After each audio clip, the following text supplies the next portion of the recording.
Halo teman-teman, ketemu lagi nih dengan saya di Dongeng Seram. Dan mari kita lanjutkan cerita yang kemarin ya.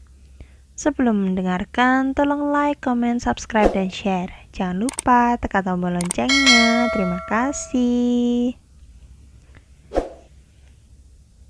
Ini botol apa? Kios itu dikunci rapat. Tidak mungkin bisa dibobol maling. Mamat pergi ke belakang kios. Ia melihat ada sebuah kaca ventilasi udara yang cukup tinggi. Ia menoleh ke sekeliling dan menemukan tumpukan bekas keranjang buah. Disusunnya keranjang-keranjang itu sampai tinggi. Ia lalu naik ke atas keranjang dengan sekuat tenaga. Maman memecahkan kaca ventilasi tersebut. Serpian beling sempat mengenai pipinya. Setelah bersih, ia lalu masuk ke dalam warteg tersebut. Mamat melompat, ia berada di dapur. Suara itu masih terdengar jelas. Pelan-pelan ia mengikuti sumber suara. Hingga akhirnya ia menemukan sebuah botol yang aneh. Botol itu berisi gumpalan asap di dalamnya dan juga mengeluarkan suara ketukan. Mamat mengocok botol itu. Tidak ada yang berubah. Suara masih saja terdengar dari dalam botol. Botol apa ini? Gumam Mamat. Ia malah mencabut tutup botol itu. Seketika, asap pekat keluar dari dalam botol memenuhi ruangan dapur. Mamat terbatuk-batuk. Ia mengibas-ibaskan kedua tangannya untuk menyingkirkan asap. Dan tampaklah sesosok pocong di hadapannya. Pocong itu merintih minta uangnya dikembalikan. Mama terkejut lalu jatuh pingsan. Keesokan harinya, pasar Kliwon geger karena kios amprung dibobol pencuri. Mamat dibawa ke kantor polisi. Ia ditahan. Sementara Amrung dan Tika mulai panik karena botol itu dibuka oleh si Mamat. Hari itu, Tika menutup kiosnya untuk sementara. Amrung akan mendatangi Mbak Goto untuk berkonsultasi. Sayangnya, saat Amrung mendatangi rumah Mbak Goto, dukun itu sudah meninggal dunia. Rumahnya ramai didatangi warga yang hendak melayat. Amrung kebingungan. Ia buru-buru pulang. Bagaimana ini, Pak? Gini, kita buka saja wartegnya. Lagi pula, pelanggannya kan udah banyak. Mungkin tanpa botol itu pun, warteg kita akan tetap ramai. Kita kembalikan saja uang yang pernah kamu curi, Pak. Jangan, nanti aku malu. Biarkan saja. Lagi pula, pocong itu tidak akan menyakiti kita, ujar Amrung. Hari berikutnya, setelah mengantarkan anaknya ke sekolah, Tika membuka kembali warteg itu. Pengunjung tetap ramai. Semua terlihat baik-baik saja. Namun, saat para pengunjung itu sedang makan dengan lahap, tiba-tiba perut mereka terasa mual lalu muntah darah. Semua hidangan berubah menjadi tumpukan cacing yang menjijikkan. Para pelanggan terkapar kesakitan sambil memegangi perut. Mereka berteriak seperti orang yang kena santet. Warteg Tika dipenuhi muntahan darah. Satu pasar heboh. Orang-orang berkerumunan ingin melihat kejadian aneh itu. Bangsat, kau pakai pesugihan ya? Teriak salah seorang pengunjung pasar. Bangkit kembali. Ya, pasti kalian menggunakan pesugihan, sahut pengunjung pasar lainnya. Para pengunjung warteg yang menjerit kesakitan akhirnya dibawa satu persatu ke rumah sakit terdekat. Lain hal yang terjadi dengan Tika dan Ambrung. Mereka dilampari sampah dan batu. Kiosnya diacak-acak. Uangnya dirampas lalu dibakar di depan mereka berdua.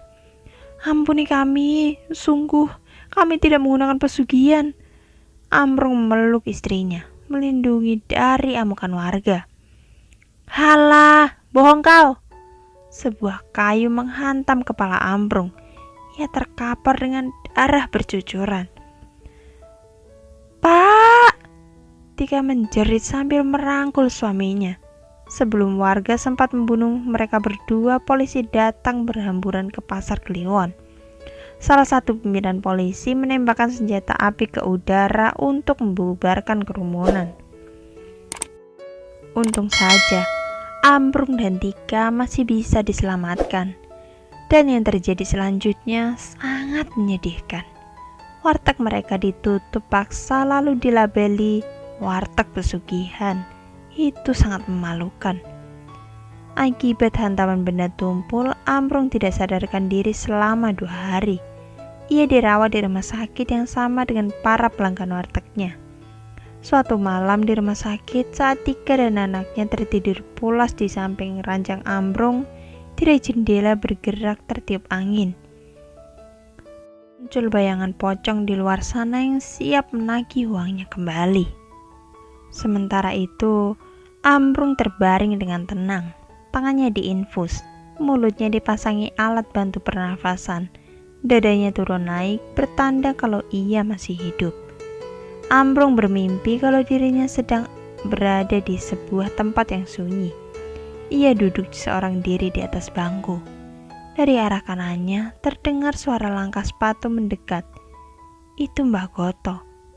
Ambrung menyeringai bahagia saat melihat lelaki tua itu. "Mbah, tolong aku, bagaimana cara menghentikan pocong itu?" "Kalau kau tidak mau mengembalikan uangnya, kau datangi saja kuburannya. Lalu, kau curi tali kafan di bagian pergelangan kaki." Ambrung terdiam sejenak. "Ada lagi yang harus saya lakukan, Mbah?" "Kau telan tali itu." Ambrung mengangguk. Itu terdengar sangat mudah. Ia pasti bisa melakukannya. Baginya, mengembalikan uang hasil curian adalah aib. Ia tidak sanggup menanggung malu, apalagi yang ia curi adalah tetangganya sendiri. Lebih baik Ambrung melakukan apa saja yang disarankan Mbah Goto. Ia tergeraga bangun, nafasnya terengah-engah, lalu menoleh ke arah jendela. Bayangan pocong masih berdiri di sana. Buru-buru, Ambrung membangunkan istri dan anaknya. Mereka berteriak panik membuat dokter dan perawat berdatangan. "Pocong! Dok, ada pocong!" Ambrung menunjuk ke arah jendela. Tapi tidak ada apa-apa di sana. "Tenang Pak, Bapak pasti berhalusinasi," kata dokter sambil membaringkan kembali tubuh Ambrung. Besoknya, Ambrung minta pulang. Ia merasa sudah tidak perlu dirawat lagi. Sebenarnya, dokter menyarankan agar tetap melakukan rawat inap untuk 2 hari lagi. Tapi Ambrung bersikeras ingin pulang. Ia tidak sabar ingin melakukan apa yang disarankan Mbah Goto dalam mimpinya. Semua sudah Ambrung persiapkan. Dia akan melakukan aksinya seorang diri. Sebenarnya, Tika melarang suaminya untuk melakukan hal aneh itu dan menyarankan agar mengembalikan uang jenazah itu. Tapi Ambrung tetap tidak mau.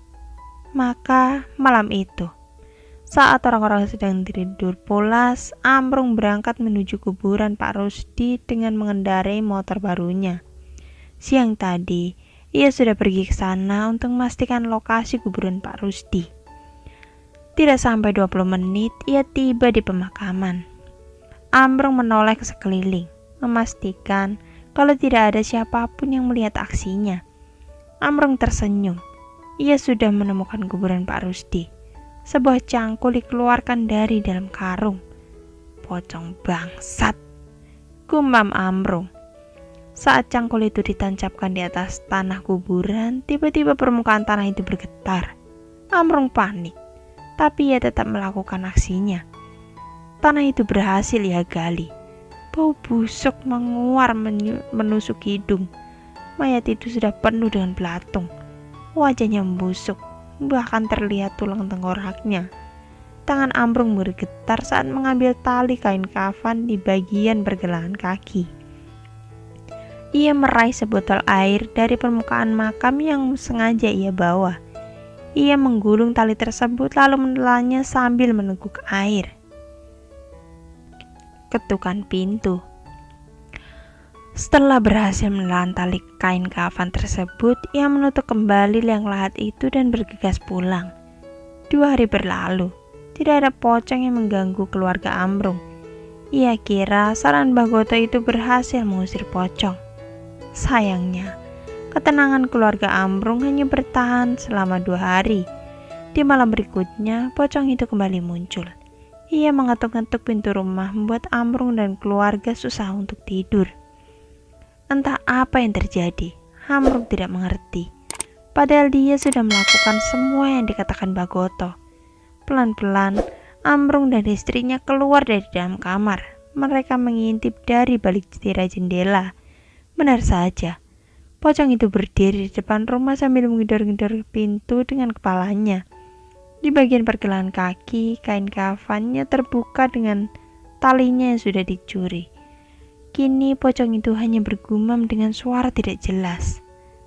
"Pak, kamu benar-benar udah melakukan apa yang disarankan Bagoto?" "Udah, Tik. Aku udah menelan tali kain kafan itu." Tika berpikir sejenak. "Pak." Ia menyentuh pundak suaminya. "Tadi siang, kamu buang air besar ya?" Amrung mengangguk. "Aduh. Jangan-jangan tali itu ikut keluar, Pak." "Kayaknya memang seperti itu, tapi aku harus bagaimana? Tali itu pasti ikut keluar kalau aku buang air besar. Terus sekarang gimana?" Amrung menggelengkan kepala. "Tutup pintu kamar, nanti Amila dan Zahra bangun," suruh Amrung. Tika mengangguk lalu menutup pintu kamarnya rapat-rapat. Suara ketukan itu perlahan hilang. Amrung dan Tika bisa tidur kembali dengan tenang malam itu. Sampai pagi tiba, pocong itu tidak mengganggu mereka. Keesokan harinya Amrung tidak ada di rumah. Tika mengira kalau suaminya itu sudah berangkat ke pasar Kliwon atau ke tempat lain untuk mencari penangkal pocong. Tapi sampai malam tiba Amrung tidak kunjung pulang. Tika panik. Dia yakin kalau pocong itulah yang menjadi penyebab suaminya hilang. Akhir-akhir ini juga pocong itu tidak muncul lagi.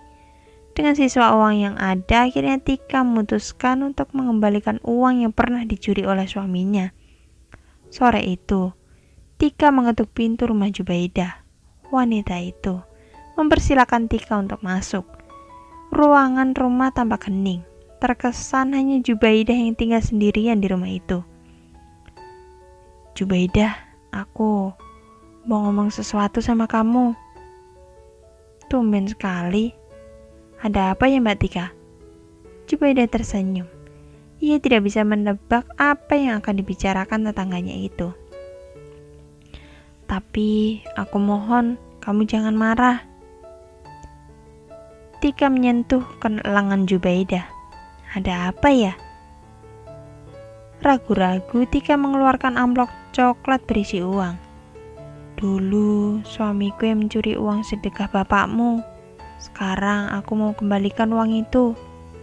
Jubaidah terkejut sekaligus tidak percaya dengan apa yang dikatakan Tika. "Jadi suamimu yang mencuri uang sedekahnya?" Ia menyingkirkan lengan Tika. Tika mengangguk. "Tiga sekali keluarga kalian makan uang haram. Sementara aku malu karena gak bisa ngasih sedekah buat bapak. Asal Mbak tahu, itu uang tabunganku, Mbak." "Aku mohon maafkan keluarga kami, Jubaidah." Tika tertunduk. "Ini bukan masalah uangnya.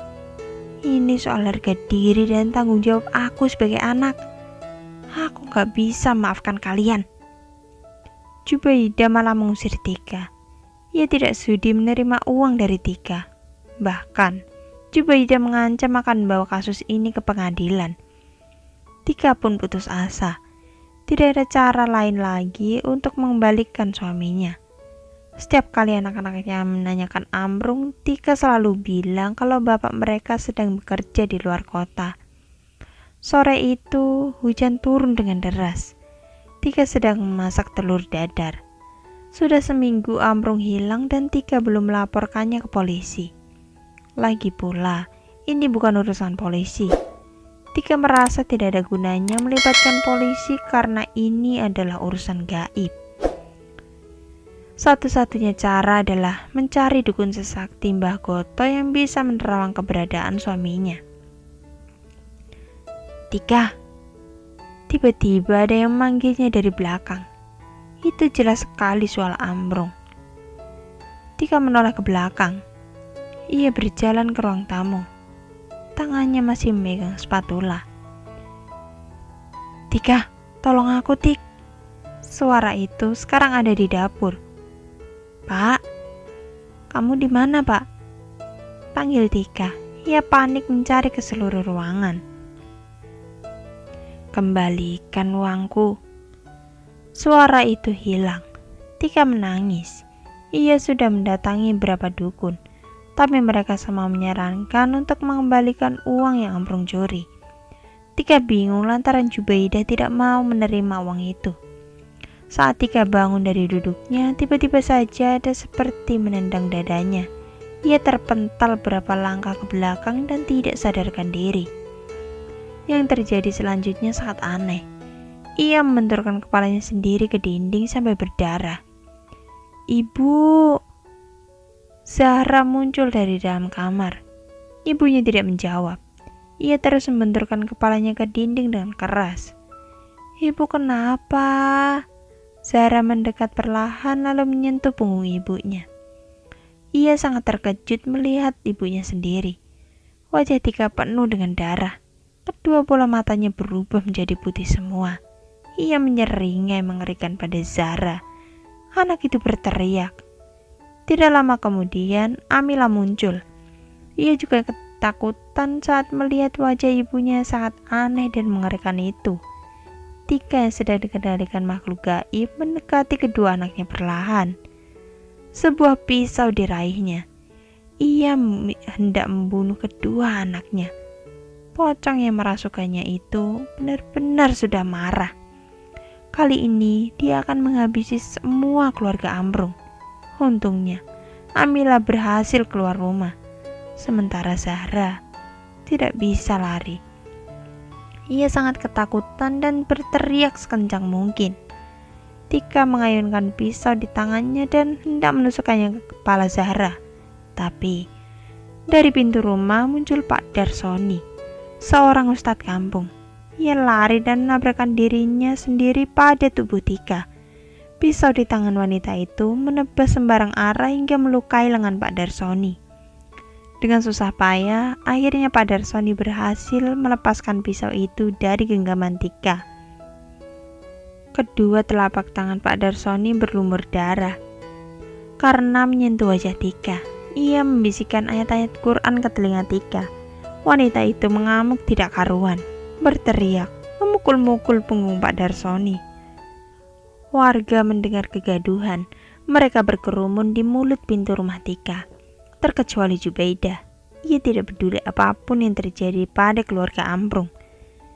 Amila dan Zahra sudah diamankan warga. Mereka menangis sambil memanggil-manggil ibunya. Tubuh Tika perlahan lemas, matanya terpejam. Dengan dibantu warga, Tika dibaringkan di atas tempat tidurnya. Tidak ada yang tahu persis kenapa hal ini bisa terjadi. Kalau saja Pak Darsoni tidak bertemu dengan Amila yang sedang minta tolong, mungkin saja nyawa Zahra sudah melayang di tangan ibunya sendiri.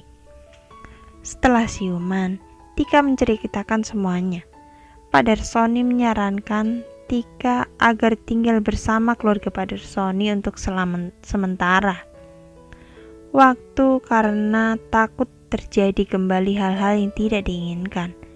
Tika mengiyakan dan berharap kalau Pak Darsoni bisa membantu permasalahannya.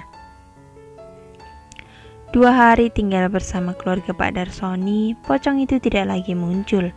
Mungkin karena rumah Pak Darsoni sering dilantunkan ayat suci. Keluarga Pak Darsoni pun sangat ramah. Mereka memperlakukan Tika dan anak-anaknya layaknya keluarga sendiri.